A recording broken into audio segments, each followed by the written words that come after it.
دنیا کے لوگوں کو اپنے ساتھ ملا لیں، ایسا معاملہ نہیں ہے، یہ تو خالص ایک اللہ کا معاملہ ہے۔ تو اس نے کلمہ پڑھا اور پھر اس کے بعد شہید ہو گیا اسی جنگ کے اندر۔ تو اندازہ لگائیے یہ ہے جہاد ہوتا ہے کہ حق بات کو پیش کیا جائے، توحید کی دعوت کو پیش کیا جائے، اور پھر اس کے مقابلے میں جو ریئیکشن ہوتا ہے اس کو جہاد کہتے ہیں۔ تو وہ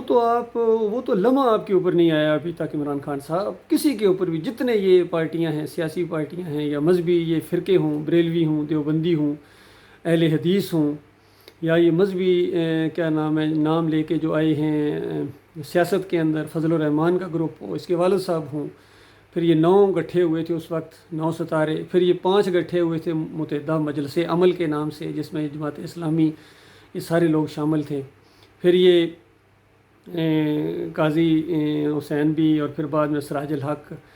اور حافظ سعید، اور پھر یہ خادم حسین رضوی جو آئے ہیں سیاست کے اندر۔ تو میں پوچھتا ہوں کوئی ایک لمحہ بھی ایمان خالص کا آپ کے اوپر آیا ہے زندگی میں؟ ایک لمحہ بھی آیا ہے؟ ہرگز نہیں۔ ایمان خالص کا لمحہ وہ ہوگا جب آپ لا الہ الا اللہ پوری طرح لا اس چھری کو چلائیں گے اس کفر و شرک کے اوپر، کہ لا داتا الا اللہ، لا مشکل کشا الا اللہ، لا حاجت روا الا اللہ، لا واسطہ وسیلہ الا اللہ، لا نظر و نیاز، نہ گیرویں نہ بارہویں،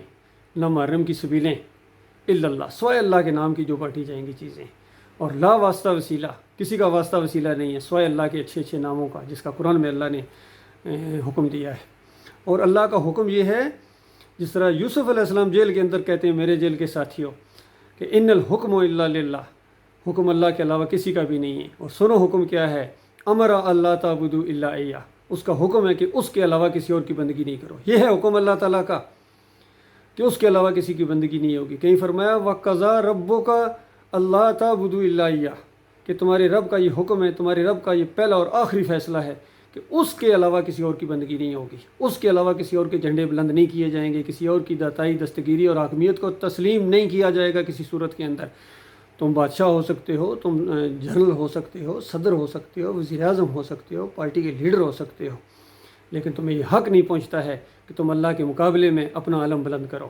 اور اللہ کی بات کو تم پیچھے کر دو، اور پھر اللہ کی بات کو اپنے سیاسی مقاصد کو پورا کرنے کے لیے لوگوں کو فراڈ دو۔ جب قوم کو فراڈ ہوتے میں دیکھتا ہوں، نئی نوجوان نسل کو آپ نے پھر اسی ٹریک کے اوپر چڑھا دیا ہے، پھر یہ خون خرابہ ہوگا اور یہ جنت نہیں جا سکیں گے۔ بالکل میں کھل کے بات کر رہا ہوں، یہ جنت نہیں جا سکیں گے کیونکہ ایمان خالص نہیں۔ یہ جمہوریت کے راستے میں شہید ہوں گے، یہ اقتدار کے راستے میں شہید ہوں گے، یہ ملک کے راستے میں شہید ہوں گے، یہ توحید کے راستے میں نہیں ہے، ایمان کے راستے میں نہیں ہے۔ اس لیے ہمت کر کے پہلے ایمان کو خالص کرو کہ اللہ تعالیٰ جب تمہارے ساتھ ہوگا تو تمہیں اللہ تعالیٰ مغلوب کر دے گا۔ کوئی تم سے جیت سکے گا جب اللہ تمہارے ساتھ ہوگا؟ تو اللہ کو پیچھے ہٹا کے تو پھر یہ عوام کا ہجوم اور عوام کا اجتماع اور عوام کا سونامی اور سمندر آپ کے ساتھ ہوگا۔ اس طرح آپ بے شک اقتدار میں بھی آ جائیں، جو مرضی کر لیں، پوری دنیا سے زیادہ خوشحال پاکستان کو بنا لیں اور سونے کے نوالے اس قوم کو کھلائیں، لیکن ایمان عقیدے کی بات نہیں ہے۔ پھر وہ چادریں چڑھائیں گے، پھر عرس اور میلے کریں گے، پھر جا کے گنج شکر کے مزار پر جا کے آپ کامیابی کے اوپر جا کے ماتھا ٹیکیں گے اور قوم دیکھے گی، تو بتاؤ اس کے بعد کیا ہوگا؟ اللہ کی لعنت پڑے گی آپ لوگوں کے اوپر، اور ایسی باز پرس آپ لوگوں سے ہوگی کہ آج آپ اس کا تصور نہیں کر سکتے ہو۔ یہ بات میں سب بھائیوں کو بتا رہا ہوں، اپنے فوجی بھائیوں کو بھی۔ میں فوجی افسر ہوں الحمدللہ، 7 پنجاب ریجمنٹ، میرا پی اے نمبر 23232 اور 70th PM long course JC 9 Arshad میرا نام ہے۔ میں یہی بات آج سے 37 سال پہلے اپنی فوج 7 پنجاب ریجمنٹ کے اندر یہ بات کہی تھی، اور کرنل نجم الحسن ملک وہاں کمانڈنگ آفیسر تھے، تو وہ اس چیز کو نہیں مانتے تھے، چونکہ وہ ایک خاص طبقے سے تعلق رکھتے تھے۔ یا علی مدد ان کی دماغ کے اندر تھا، ان کی رگوں کا خون تھا، یہی وہ نعرہ لگواتے تھے مارننگ پریڈ کے اندر۔ تو اس وقت جب میں نے کہا کہ سر یہ شرک ہے اور اس طریقے سے آپ جوانوں کے اندر یہ چیز نہیں، بلکہ اللہ اکبر کا نعرہ ہونا چاہیے جس سے خون گرمایا جائے، تو اس پر انہوں نے ایکشن لیا۔ منہ ایسے انہوں نے کہا میں دیکھوں گا تمہیں، اس طرح اس نے کہا، مجھے ابھی تک وہ منظر یاد ہے۔ تو اس نے پھر اپنے کنٹیکٹس کے لیے جو معاملہ کیا، مجھے فوج سے ایک میڈیکل گراؤنڈ اندازہ لیا کہ اس کا دماغ خراب ہے، جو اللہ کو پکارے اس کا دماغ خراب ہو جاتا ہے۔ اور یہ تو خیر وہ لیبل ہے جو ہر ایک کے اوپر لگا ہے جس نے بھی اللہ کی بات کی ہے، اور انبیاء سارے کے سارے انبیاء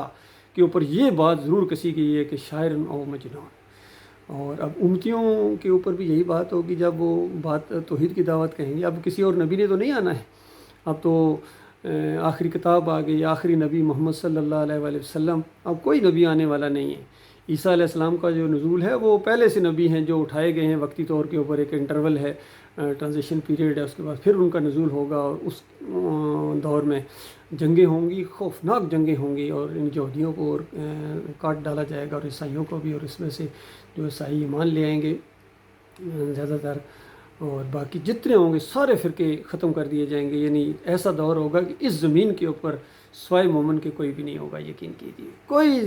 دین نہیں ہوگا، اور وہ جو ہے کہ سارے دین کے اوپر اسلام کو غالب کر دیا جائے۔ اس لیے اللہ تعالیٰ نے یہ آخری نبی بھیجے ہیں محمد صلی اللہ علیہ وآلہ وسلم، اور یہ کتاب اتاری ہے قرآن، وہ پوری بات ہو جائے گی، اور 7 سال یہ دور گزرے گا، اس کے بعد پھر آہستہ آہستہ مومن کم ہونا شروع ہو جائیں گے، پھر کفر و شرک پھیلے گا، اور ایک وقت ایسا بھی آئے گا کہ اس زمین کے اوپر ایک مومن نہیں ہوگا، پھر سور میں پھونک مار دی جائے گی، اور قیامت کا معاملہ ہوگا، ساری انسانیت کو پھر دوبارہ زندہ کیا جائے گا۔ حضرت صاحب حساب کتاب ہے، کیا دنیا میں کیا تھا، کیا کمایا تھا، کیا خرچ کیا تھا، جوانی کہاں گزاری، بندگی کس کی تھی، بندے کس کے تھے، اور اس کے بعد یا ایک گروہ نے جنت میں جانا ہے، دوسرا جہنمی گروہ ہوگا۔ اس وقت یہ پیچھے چلنے والے، یہ جو ووٹر، یہ سپورٹر، اور یہ پیچھے چلنے والے دست بستہ غلام، اور آنکھیں بند کر کے اپنے لیڈروں کی پیروی کرنے والے، اپنے پیروں کی پیروی کرنے والے، اپنے سیاسی قائدین اور فوجی قیادت کو سر جھکا کے بالکل بغیر سوچے سمجھے کہ یہ ہمیں کدھر لے کے جا رہے ہیں، ان کی پوجا پاٹ کی یہ بندگی ہے ان کی، یاد رکھیے اللہ کے مقابلے میں جو ان کا حکم مانتے ہو، ان کی بندگی کرتے ہو، انہی کے ساتھ ہمیشہ کی آگ کے اندر تمہیں رہنا پڑے گا، چاہے تمہارا دل مانے یا نہ مانے، تمہاری ساری نمازیں، حج، عمرے، زکوٰۃ سب بیکار، منہ کے اوپر دے مارے جائیں گے۔ اللہ نے توحید مانگی تھی اور تم نے شرک دیا ہے، اور پھر فراڈ کیا ہے اللہ تعالیٰ کے ساتھ، اللہ کی آیات کو اپنے دنیاوی مقاصد کے لیے استعمال کر رہے ہو، کہ اللہ تمہیں حکم دیتا ہے کہ میرا ساتھ دو، اور امر بالمعروف، اور جہاد کرو، یہ جہاد ہے۔ تو بتائیے وہ جو جہاد کا ایک جذبہ تھا مسلمانوں کے اندر جو فطری طور پر، اس کو یہ بار بار ڈی ٹریک کرتے ہیں، کاش اس کو حقیقی معنوں میں صحیح طریقے سے یاد کیا جائے۔ ابھی بھی موقع ہے اللہ کے بندو، اللہ کو اپنے ساتھ کر لو، اللہ کو اپنے ساتھ کر لو۔ اللہ تعالیٰ ان دعاؤں سے، جو طارق جمیل کی دعائیں، اس سے متاثر نہیں ہوتا ہے۔ شرک کرنے والا، شرک کا دائی، اور وہ آپ کے سامنے چاپلوسی کے ساتھ دعائیں کرے گا تو اللہ متاثر ہوگا؟ یہی تو اللہ کے دشمن ہیں جنہوں نے اللہ کے دین کو بگاڑا ہے، یہی تو وہ ہیں۔ اس نے ایک مرتبہ بھی آپ کو نہیں کہا ہے کہ آپ نے وہاں جو سجدہ کیا تھا شرک کیا تھا، کوئی نہیں بتائے گا۔ یہ سب ایسے ہی ہیں، چادریں چڑھانے والے، عرس اور میلے کرنے والے، مزاروں کی میل چاٹنے والے، سارے ہیں پھولوں کی چادریں چڑھانے والے، یہ سب ان کے عقیدے خراب ہیں۔ جب تک یہ ایمان ٹھیک نہیں، کوئی آپ عمران خان صاحب آج سے یعنی پہلے سے کروڑوں گنا زیادہ طاقتور بن کر آئیں، دوبارہ لیڈر بن جائیں، دوبارہ پرائم منسٹر بن جائیں، اس ملک کو، اس قوم کو ٹھیک نہیں کر سکتے ہیں، کیونکہ اللہ اوپر سب کچھ دیکھ رہا ہے۔ جب اس کے نہیں ہو، جب اس کے ساتھ غداری کر رہے ہو، تو بتاؤ جو جتنے مرضی وفادار بن جاؤ ملک کے، قوم کے، اللہ کی نگاہ میں تم غدار ہی رہو گے، کلمے کے غدار۔ جو اللہ کے علاوہ کسی اور کو پوجتا ہے، کسی اور کو پکارتا ہے، کسی اور کے سامنے جھکتا ہے، رکوع سجدہ کرتا ہے، وہ کلمے کا غدار ہے۔ اور ایسے غداروں کے لیے اللہ تعالیٰ نے جہنم کی آگ کو مہمان نوازی کے طور پر تیار کر کے رکھا ہوا ہے۔ اللہ تعالیٰ ہمارے سب بھائیوں کو اس چیز کی سمجھ دے۔ میں آپ کا بھائی ہوں، میں حقیقی خیر خواہ ہوں۔ میرے بھائیوں، میرے پاکستانیوں، میری قوم کے لوگوں، اگر تم کو کہا جائے میرے پاکستانیوں اور میرے مسلمان بھائیوں، اس شیطان کے جال سے نکلنے کی کوشش کرو۔ اللہ تعالیٰ آپ کو اس کی توفیق عطا فرمائے۔